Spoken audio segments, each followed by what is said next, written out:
Welcome to Bible Mysteries channel. We are here to share amazing stories from the Old and New Testament.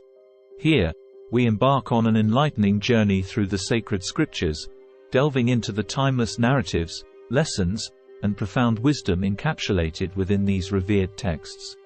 Before we delve in, please take a moment to like and subscribe to our channel to never miss an update when we post new videos. The Bible, as a religious and literary masterpiece, has captivated readers for centuries. Within its pages lies a tapestry of narratives, prophecies, and revelations, each contributing to the overall richness of the text. Among the many chapters, Revelation chapter 9 stands out as a particularly chilling account that weaves together vivid imagery and terrifying visions. In this video, we will explore the reasons why Revelation chapter 9 is often considered the scariest chapter in the Bible, examining its themes, symbols, and the impact it has on readers. The apocalyptic canvas.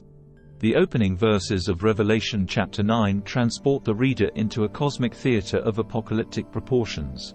The setting is carefully crafted to evoke a sense of foreboding and terror, as the author skillfully narrates the unleashing of supernatural forces that will wreak havoc upon the world. The chapter commences with the sounding of the fifth trumpet, a momentous event in the sequence of divine judgments. This trumpet, when sounded, heralds the release of otherworldly entities, marking a significant escalation in the unfolding drama of Revelation.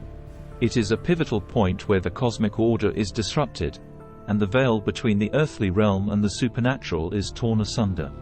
The imagery intensifies as a star falls from heaven, a celestial body descending with profound significance. This falling star symbolizes a divine catalyst, a harbinger of the impending cataclysm. It sets in motion a chain of events that will alter the course of the world, bringing about unprecedented terror and despair. As the star plummets, the abyss is opened, and a dense, billowing smoke emerges. This smoke, a tangible manifestation of the supernatural, ascends to the heavens, casting a shadow over the sun. The once bright and life-giving orb is now obscured, and a darkness descends upon the world.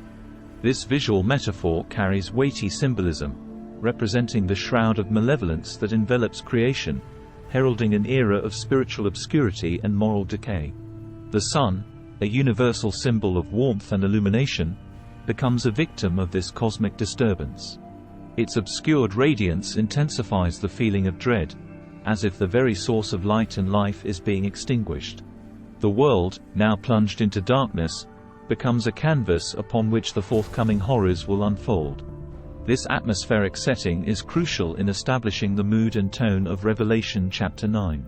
It creates a palpable sense of anticipation, as readers are made acutely aware of the monumental events transpiring on both celestial and earthly planes.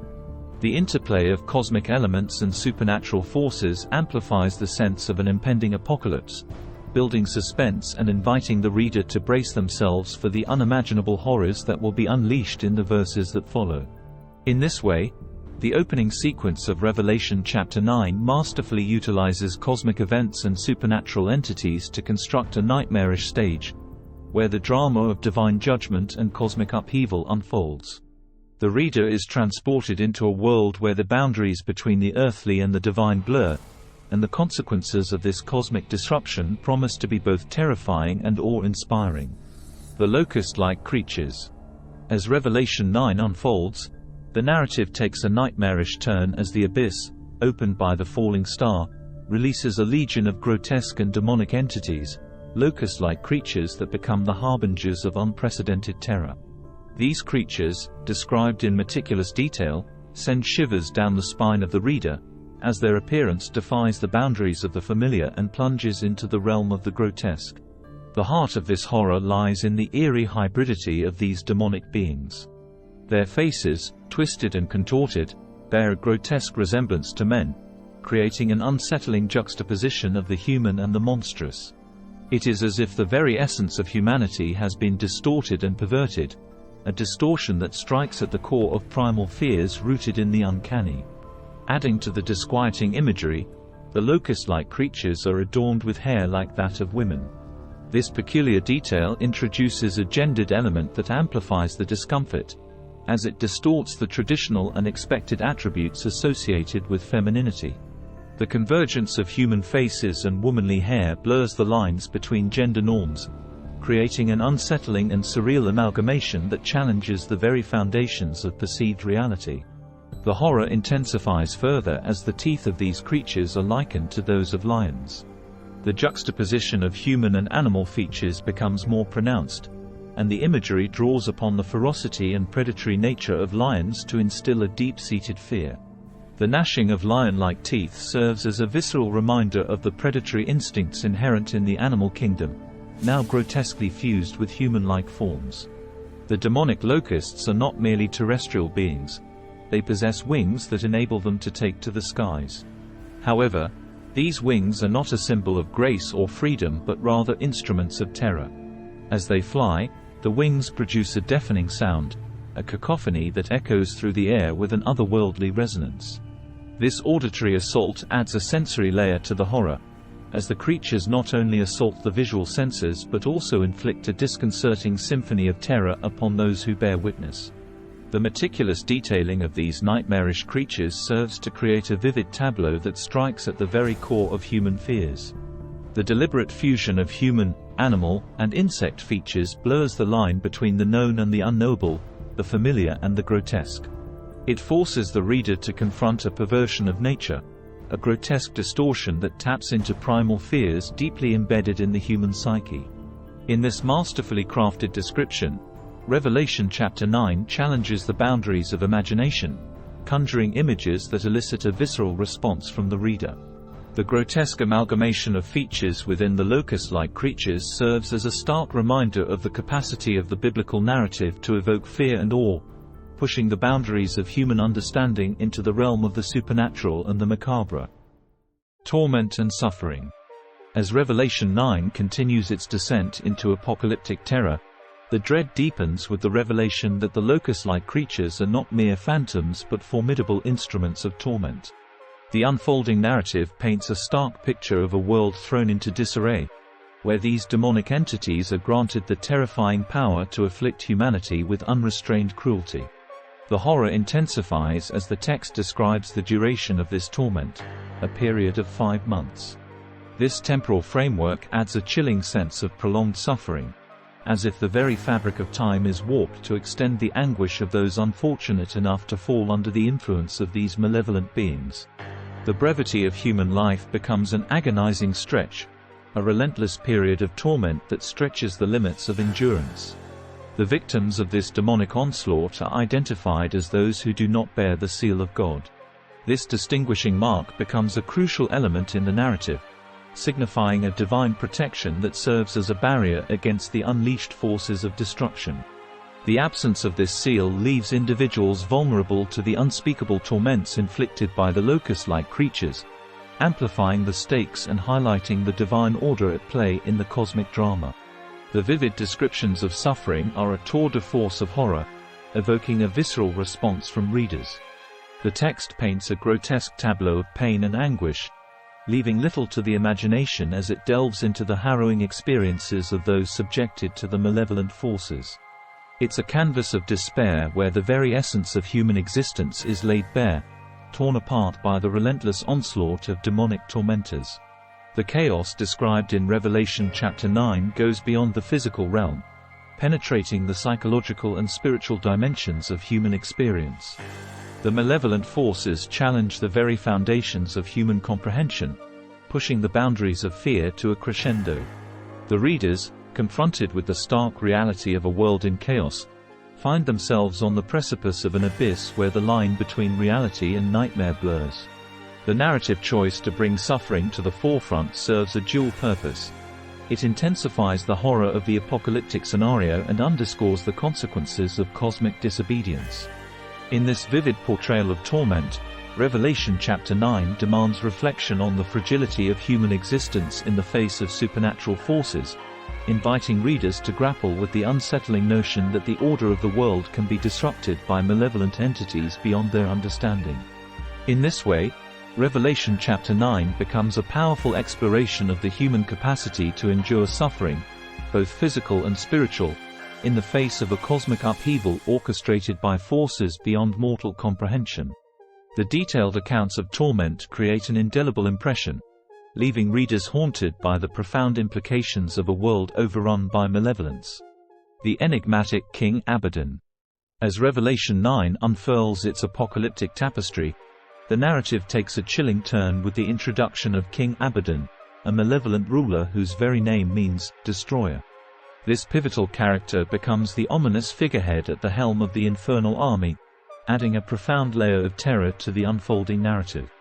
Abidan emerges as the embodiment of destruction, a force so formidable that its very essence leaves nothing but desolation in its wake. The name, Abidan, itself carries weighty significance, evoking a sense of doom and annihilation. In biblical terms, Abidan is often associated with the abyss or the realm of the dead, further cementing its connection to destruction and chaos. The choice of this name for the malevolent leader underscores the intentional narrative designed to personify the destructive forces at play, giving them a central figure to rally behind. The notion of a powerful, malevolent leader orchestrating the chaos brings an added dimension of horror to Revelation chapter 9. Abidan is not a passive observer. He is the architect of destruction, the puppet master pulling the strings that unleash the nightmarish entities upon the world. This deliberate orchestration amplifies the sense of helplessness among the characters and, by extension, the readers. As the personification of destruction, Abidan symbolizes a force that goes beyond mere physical devastation. It represents the unraveling of order, the collapse of societal structures, and the annihilation of all that is sacred. The concept of a malevolent leader presiding over an infernal army magnifies the scope of the impending doom, casting a long shadow over the already dark landscape painted by the preceding verses. The fear instilled by King Abidan is not just about the immediate havoc wrought by the locust-like creatures. It extends to the psychological and existential realms. The narrative hints at a power dynamic that transcends the earthly realm, suggesting that the forces at play are not merely of this world. The helplessness felt by the characters and readers alike stems from the realization that they are contending with a supernatural malevolence, personified in the formidable figure of Abidan. In this way, Revelation chapter 9 becomes a narrative symphony of terror, with King Abidan as the conductor orchestrating the macabre composition. The deliberate choice to introduce a malevolent leader adds depth to the narrative, inviting readers to grapple with the implications of an omnipotent force dedicated to destruction. The sense of impending doom, intensified by Abidan's malevolent presence, lingers in the minds of readers, leaving them haunted by the prospect of a world utterly consumed by chaos and desolation. Revelation chapter 9 stands as a formidable chapter within the biblical narrative, a literary and religious masterpiece that delves into the depths of primal fears and instills an enduring sense of dread. The apocalyptic setting serves as a dramatic backdrop, providing a canvas upon which the biblical author paints a nightmarish landscape, transcending temporal and cultural boundaries to leave an indelible mark on the collective psyche of those who engage with the text. The power of Revelation chapter 9 lies in its ability to tap into primal fears that resonate across human history and cultural contexts. The apocalyptic setting, characterized by cosmic upheavals and supernatural manifestations, triggers a visceral response rooted in the innate human fear of the unknown and uncontrollable. The biblical author harnesses this universal fear to craft a narrative that transcends cultural specifics, creating a sense of existential dread that resonates across time and borders. The themes of torment and suffering woven into the narrative further contribute to the chapter's potency. The biblical author paints a harrowing picture of a world in chaos, overrun by malevolent forces beyond human comprehension. The detailed descriptions of suffering evoke empathy and horror, inviting readers to confront the fragility of human existence in the face of cosmic upheaval. This theme resonates with the collective human experience, transcending religious affiliations and cultural backgrounds to touch a common chord of vulnerability and mortality. Revelation chapter 9 is a chapter that resonates on a primal level, tapping into universal fears and leaving an enduring impact on those who engage with its haunting narrative. The apocalyptic setting, demonic creatures, and themes of torment and suffering combine to create a nightmarish landscape that transcends cultural and temporal boundaries, inviting readers to confront the mysteries and uncertainties that lie at the heart of the human experience.